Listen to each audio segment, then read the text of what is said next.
My name is Jack, and I thought working the night shift at a secluded roadside motel would be the perfect way to escape people. I was 28, looking for quiet, and for months, that's exactly what I got. But last Tuesday, the silence was broken. Not by a guest, but by a bell. A bell that rang when no one was there. And then I saw it. A pale, skeletal hand reaching out from right under my desk, inches from my legs. That's when the terrifying reality hit me. I hadn't been alone in that office all night.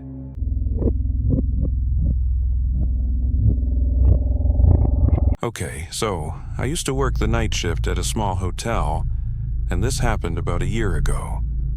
I still think about it all the time because it genuinely freaked me out so bad. I don't know what the guy's plan was or what he was trying to do, and it honestly makes me feel sick when I remember just how long he was there, and that I didn't even realize he wasn't supposed to be there. The hotel was small, only 3 floors and maybe 50 rooms total. It wasn't a busy place. Usually, we only had about 20 or 25 rooms filled on weeknights. I worked from 10 p.m. to 6 a.m. It was usually really boring and quiet, which was fine with me. I would just sit behind the desk, do some paperwork, check the cameras, or watch YouTube on my phone if it was really dead.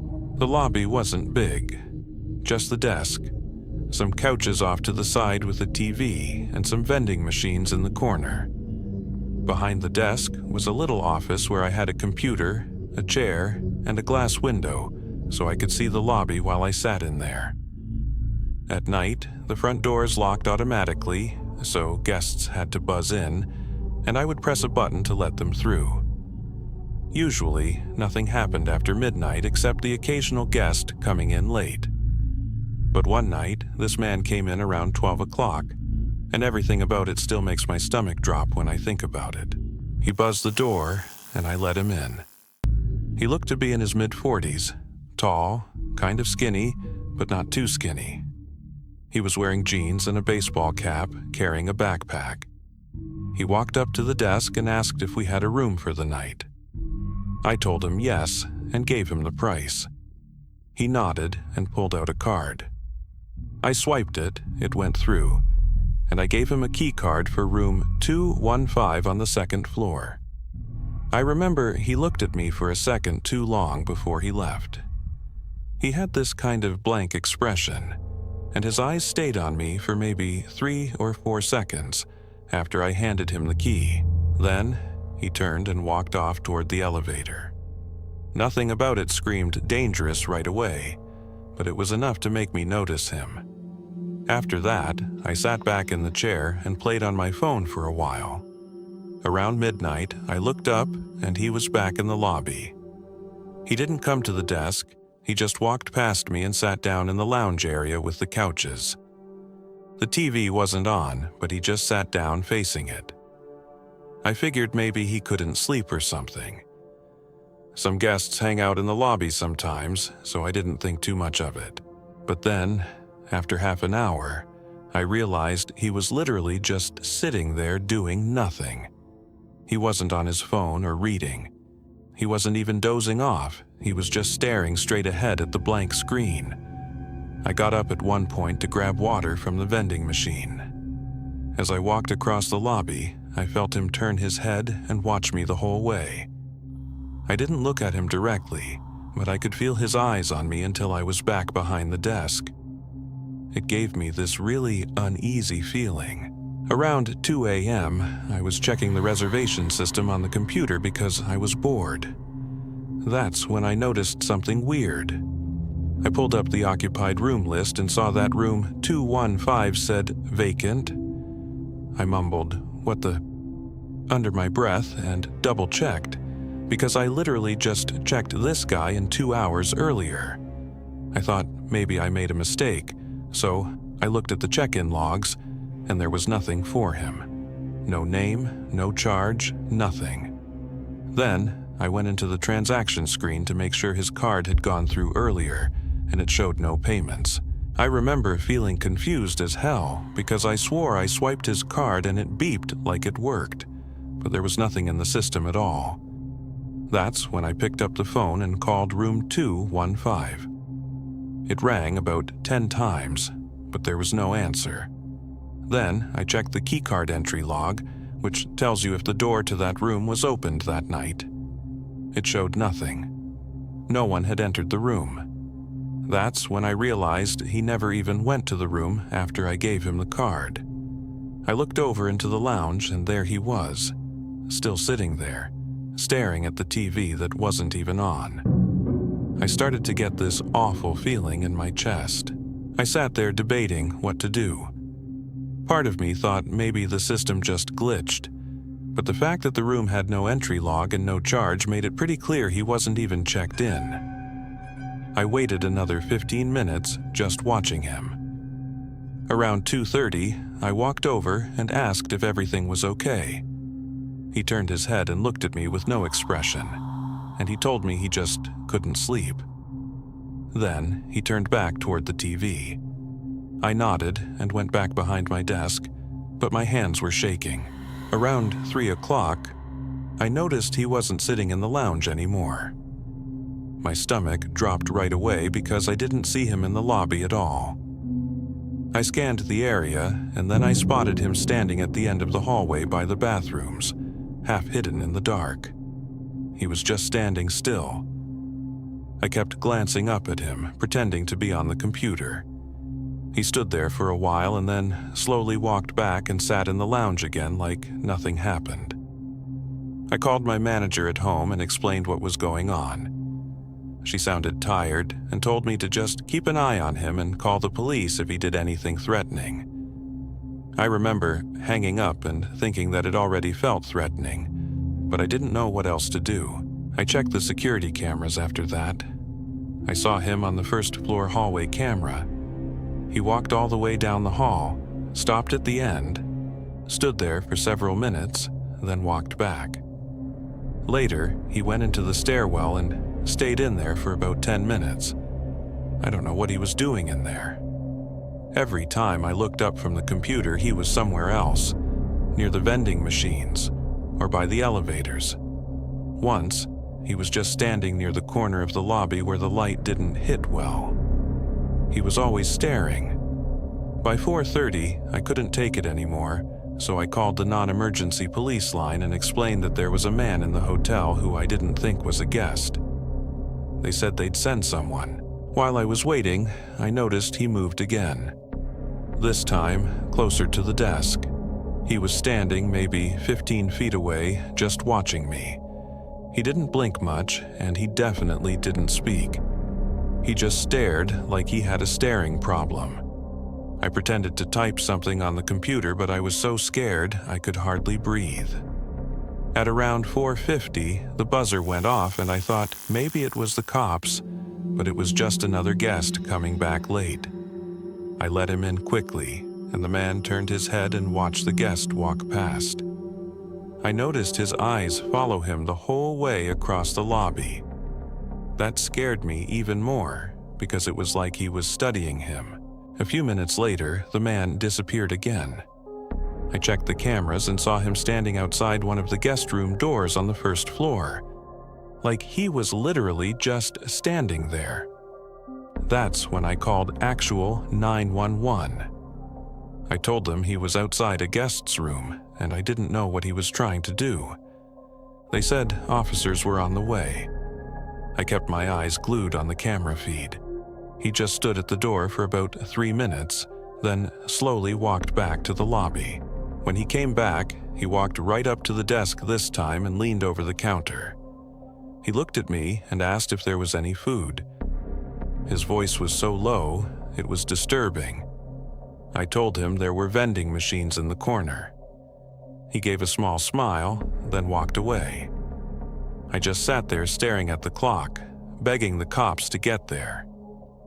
Finally, around 5:10, 2 officers showed up. I let them in and pointed right at him. He was back in the lounge sitting down. They walked over and talked to him for a few minutes. They asked for his ID and asked him questions I couldn't hear. Then they walked him out. One of the officers came back and explained that the guy wasn't a guest at all. The credit card he gave me was stolen, and he had no bags or reservation. He had just been pretending so he could get access to the building. They charged him with trespassing and the stolen card. After they left, I sat there shaking until my shift was over. Every time I looked at the cameras, I expected to see him again. The part that messed me up the most was realizing he had been inside the hotel for hours, wandering around, standing outside guest rooms, and watching me from different spots. And he was never even supposed to be there. I have no idea what his plan was, but I know it wasn't good. That was the scariest night of my life.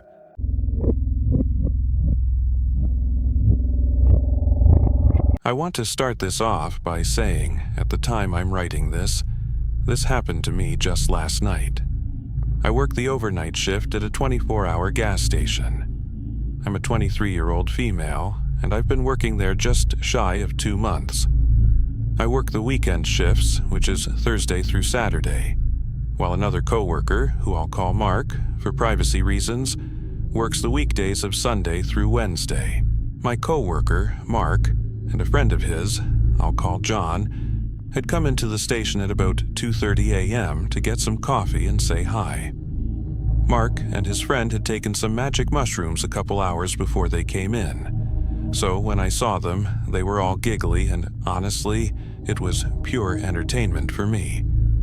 As we were talking about random stuff, John had made the comments about how there was a car parked in the parking lot with its lights off, but running with someone inside that had been there before they pulled in. He said when he questioned the guy said he was waiting for a DoorDash order. Normally, that wasn't out of the ordinary for DoorDashers to wait in their car while we packed an order up. What was odd was I hadn't received an order in almost 2 hours. I spent most of the night in the back of the store cleaning, away from the tills and the front doors, so I couldn't even see the parking lot. We waved it off as nothing, and the two guys went outside to smoke a cigar and play with Mark's dog, who they brought along. At first, I didn't think much of it, but once I was alone, I thought it was a little weird, considering I didn't know how long they'd been out there before my coworker came in. Fast forward about an hour, and they came back in to get more coffee. It was at that point Mark told me more about how the car had been out there parked in a spot that even when I went to the register, I couldn't see it due to the wall. He told me that the entire hour they were out there playing with his dog and smoking in the parking lot, the man in the car had switched between watching them and looking like he was texting someone on his phone. When John had noticed this, in his high-as-hell state, he walked over to the car and asked, "What's up? Why are you looking at us?" At that point, the man had tried to pretend he didn't speak any English. When that didn't work, he switched to English and started saying he must have had the wrong address before hightailing it out of the parking lot. He was definitely higher than Mark at that point. But what made it really creepy was Mark said that the car looked brand new and had no license plate. He also noticed there was a pile of blankets in the back, enough to hide someone under. And when the man was confronted, another car had just pulled into the lot with its lights off. A car that also looked brand new and had no license plates. And as soon as the first car had started driving away, the car that had just pulled in immediately followed them out. Mark had stayed another 15 minutes before they headed out and told me to be careful and to keep an eye out. At about 6 a.m., he came back in for more coffee, and he was definitely sober. So, we talked more about it. He said the guy was acting super suspicious the entire time they were out there, constantly checking his phone and watching them along with the entrance to the parking lot and the doors to the store. Even he admitted that he was freaked out, and once he came down from his high, he wanted to check on me to make sure I was all right. We both decided that had they not been there, this whole scenario could have gone one of several ways.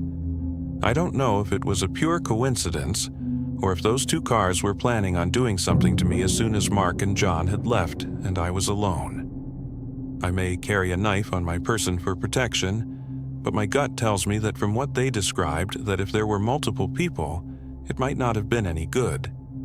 And if they hadn't been there just playing like kids in the parking lot, something terrible just might have happened to me. I work again tonight and I'll update if anything happens during my shift. I really wish I didn't have an update for you, but I do. The car came back again during my shift. This is how it happened. It was about 3 a.m. and I was mopping the floors when 4 guys came in to get coffee and some snacks. I was ringing them up when one of them asked if I knew anything about the car that was at the far end of the parking lot, running with its lights off. I looked at the man and asked what car. He then went on to tell me there was what looked like a brand new Subaru with no license plates running, with what looked like 2 guys arguing in the front seats. I could feel my heart drop into my stomach when he said this. I told the group that a car with that same description had been sitting in the parking lot the night before, but there was only one guy in it, who I assumed to be the leader of this group. He told me as they were pumping gas, they noticed the car as it had been there when they pulled in and how it just sat there as they filled up their truck. He told me as they were walking to the door as they passed the car, since they were at the pump farthest from the doors, he said that as they passed, they could hear a guy not quite yelling, but talking pretty loud and pointing towards the doors of the store. As they passed, one of the guys started to walk towards the car to ask if everything was okay. When the guys in the car finally noticed them, they proceeded to put the car in reverse and drive away. I told them that I believe that was the same car from the night before that had been acting suspicious when there were others in the parking lot. And when confronted, he seemed panicked before leaving with another car following him out. They seemed alarmed and offered to stay with me for a bit to make sure they didn't come back. I asked if they were sure, and when they told me it was no problem, they hung around for about 20 minutes before we all decided I was probably in the clear. I thanked them again and let them top off their coffee for free before they headed out, and I was left alone. Nothing else happened the rest of my shift, but I sure as hell kept an eye out when I eventually had to go outside to change the trash at the gas pumps. What's scariest to me is not once did I see this car, but had multiple people warn me about it. At first, I was hoping I was just paranoid and it was really nothing. But to have the same car come 2 nights in a row at almost the same time and park in a spot that couldn't be seen from the register or the front windows makes me wonder if my paranoia is justified. If it is, I'm just glad I had another group of people show up so I wasn't alone if those guys in the car had decided to come in. Thankfully, I don't work for the next few days, and I can only hope when I work again the car doesn't show up.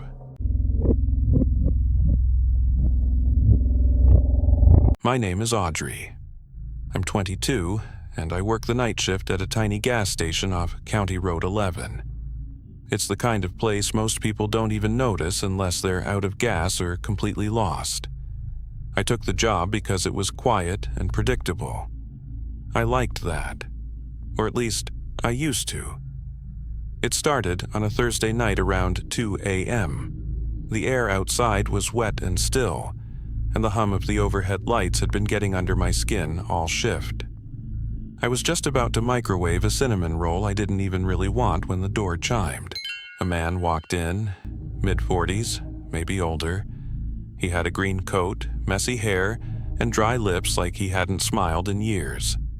He didn't head for the coffee or chips like most people. He just stood near the counter, staring at me with a strange kind of familiarity. "Hi," I said, forcing a polite smile. Then the man said, "You always work this late." I blinked and said, yeah, mostly." He smiled. Then he said, "I figured. I've passed through a few times, noticed it's always you." That unsettled me more than I let show. "Oh, yeah, right, small town," I said. He didn't leave. "Audrey, right?" I froze. I wasn't wearing a name tag.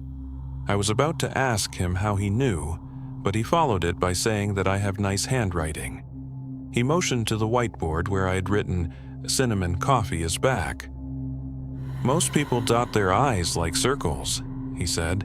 "You use little slashes. It's very specific, thoughtful." I didn't respond. He didn't buy anything. He just stood there for another minute watching me like he was studying my reactions. Then he finally nodded. "I'm Luke," he said. "Just curious, that's all." And then he walked out into the fog. After that, he started showing up randomly. Not every night. Not enough to scream "stalker" out loud, but often enough that I stopped assuming it was a coincidence. Sometimes he'd come inside. Sometimes he'd just sit in his car near the edge of the lot with his headlights off. One night, I tried to ignore him. He came in, bought a bottle of water, and lingered like always. "You're quieter tonight," he said. "Long shift," I muttered. He slowly looked around the store like he was taking inventory of everything. "It must get lonely, just you out here in the dark, no one else for miles," he said. "I'm fine," I replied. He leaned on the counter. "You ever get scared being a woman alone at night?" His voice wasn't threatening. That's what made it worse. It was curious, neutral, like he was asking about the weather. I stepped back and asked, "Do you need anything else?" He tilted his head. "You always keep the door to the back room locked. Smart. I noticed you check it around 2 a.m. almost every night." My stomach turned. I didn't answer. "I'll let you get back to it," he said with a soft, almost apologetic smile. "Didn't mean to make you uncomfortable." Then he walked out again. After that night, I started walking to my car with my keys between my fingers. I kept a tire iron under the counter. I changed the curtains in my apartment and started showering with the bathroom door locked, even when no one else was home. There were nights he didn't come. Sometimes I'd go a whole week without seeing him, but it didn't help. It actually made it worse because I never knew when he'd reappear. Like the time I came back from my 10-minute break to find a Polaroid on the counter. It was a photo of me refilling the windshield washer bin behind the station. It was taken from that night, close up. Way too close. There was no note along with it, but the slash dot on the word "I" and the word "windshield" on the bin label had been circled in red ink. The next time he came in, I told him to leave. I told him if he stayed, I'd call the police. Luke just nodded. "I get it, I've been too forward." "You've been following me," I said, my voice cracking, and I hated that it did. "I just think you're the kind of person who's used to being misunderstood. I thought maybe you'd appreciate someone who pays attention," he said. "That's not paying attention, that's obsession," I replied. He didn't flinch. "Would it be easier if I wore a smile and brought a soda every night? Would I be more normal if I just talked about sports and pretended I didn't notice the way your shoes are always a half size too big, or how your left eyelid twitches when you're tired?" By this point, I was already dialing 911. He didn't stop me. The police came quickly and he didn't resist.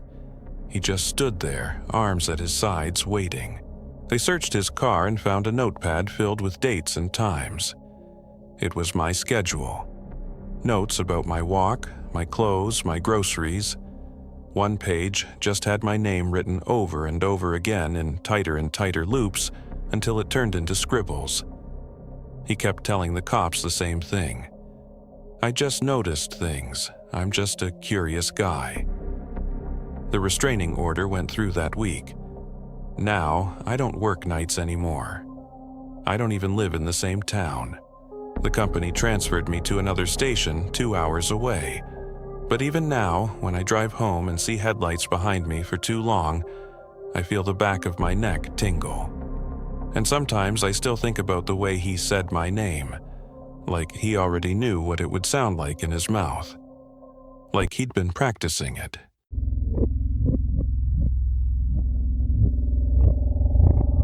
My name is Jack. I'm 28 and I work the overnight shift at a small rural motel. It's not a chain, just a family-owned place with 2 floors and maybe 30 rooms in total. I usually work from 10 p.m. to 6 a.m. The motel doesn't get much traffic at night. Maybe a couple of check-ins after midnight if someone is traveling through, but most of the time it's dead quiet.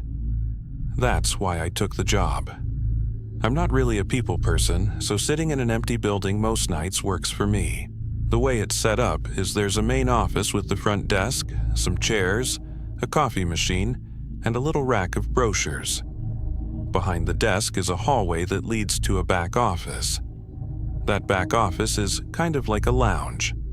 It has another desk, a couch, a mini fridge, and a TV mounted on the wall. The cool thing is that there's a little speaker back there that dings whenever someone rings the bell at the front desk. So, normally, I just sit in the back, watch something on my laptop, maybe nap on the couch, and then when I hear the bell, I get up and walk to the front. I've worked there long enough to know the regular rhythm of the place. The building creaks sometimes. The heater makes a clicking noise, and the front door buzzes when a guest uses their key card after hours. Those are all normal sounds. But the thing about working the night shift is that even the normal stuff can get under your skin if you think too much about it. And sometimes the things that seem normal at first turn out not to be. This happened on a Tuesday night back in fall.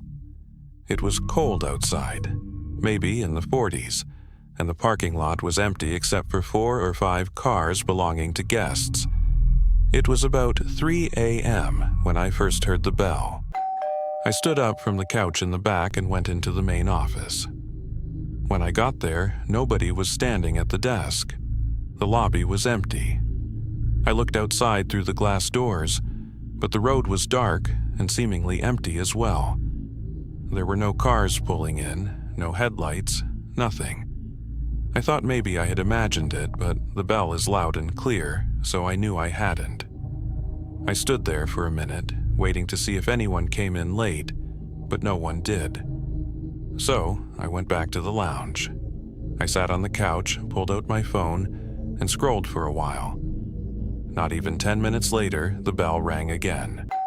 I jumped up and walked quickly into the main office, but once again, it was empty. The hair on the back of my neck stood up this time. I went to the doors and stepped outside. The parking lot looked the same as before. The cars were all parked with their lights off, and there was no movement anywhere. I walked to the edge of the sidewalk and looked both ways, but there wasn't a single sign of life out there. I went back inside and sat behind the front desk this time instead of going to the back. I figured maybe some drunk person was messing with me. A ding-dong ditch of sorts. Maybe a guest's kid thought it was funny. But after sitting there for 15 minutes with nothing happening, I started to relax again. I leaned back in the chair, opened my laptop, and figured it was just one of those weird things I'd laugh about later. Then the bell rang again. I snapped my head up so fast that it hurt. The lobby was still empty. Nobody in sight. My skin started to crawl. I stood up and walked around the front desk to make sure nobody was hiding, but there was no one. I checked the lobby bathrooms. I even stepped outside again. Nothing. I walked the lot a little, shining my phone flashlight, but it was just dead quiet. I went back inside and decided to try something different. Instead of going back to the lounge, I sat down in the chair right behind the front desk. If someone was sneaking around and ringing the bell just to mess with me, I wanted to be there to catch them. I turned the lobby lights down a little so the room was dim, and I just sat there listening. It was so quiet that every little sound made me twitch. The clock ticking on the wall sounded louder than usual. The fridge in the back office clicked on and hummed. Every couple of minutes, the building creaked as it settled. I sat there with my arms crossed, staring at the bell on the counter. 15 minutes passed, then 20. My eyes started to get heavy, and I thought maybe the person had given up. I even started thinking I had just imagined the whole thing. Just as I was letting myself relax and doze off, it happened. The bell rang. Only this time, I saw what was doing it. A pale hand came up from under the front desk, reaching over the counter and pressing the bell right in front of me. I jumped up so fast I'm sure the chair almost fell over, and I bolted down the hall into the back office. I slammed the door and locked it. I stood there in the dark, my chest pounding. My mind was racing, trying to figure out how someone could even be under there. The desk doesn't have much space underneath, but it's enough for someone to crouch if they squeezed in. That meant they'd been hiding just a few feet away from me, waiting. I forced myself to look at the security monitors. On the lobby feed, I saw the chair had apparently tipped over in my rush. The counter looked empty. Then, in the bottom corner of the frame, I saw a movement. A head poked out from behind the desk. I couldn't make out details, just the outline and the glint of eyes staring straight into the camera. I backed away from the monitor. I couldn't look at it. I grabbed my phone and dialed 911 with shaking hands. I whispered to the dispatcher that someone had broken in and was hiding in the lobby. She told me to stay where I was and that officers were on the way. While I was on the phone, I watched the monitor. The person's head disappeared. Then I saw them crawl out from behind the desk on hands and knees. He crawled to the door and then stood up. He was tall, wearing a hoodie with the hood pulled tight, and his posture was hunched over. He turned around and started walking around the lobby like he was looking for something. Then he turned and walked out of the camera frame toward the hallway that led to the back office. I pressed my back against the locked door. A moment later, the knob rattled. Just once. A very slow rattle. And then nothing. The dispatcher kept asking if I was safe, but I couldn't even answer for a few seconds because my throat felt like it was closing up. After what felt like forever, I heard slow footsteps moving away. I rushed back to the monitor. The man was pacing around the lobby again. At one point, he stood in front of the glass doors and just stared outside like he was waiting for someone. Then he walked over to the brochure rack and started flipping through the papers as if he were sarcastically killing time. Minutes dragged by. Finally, I saw flashing blue and red lights through the parking lot cameras. The cops pulled up. 2 cars. The man must have seen it too, because he suddenly bolted out of frame. A second later, I heard the front doors open. When the officers cleared the building, they found a large rock near the front door that was presumably used to prop the door open, but they didn't find him inside. He was gone.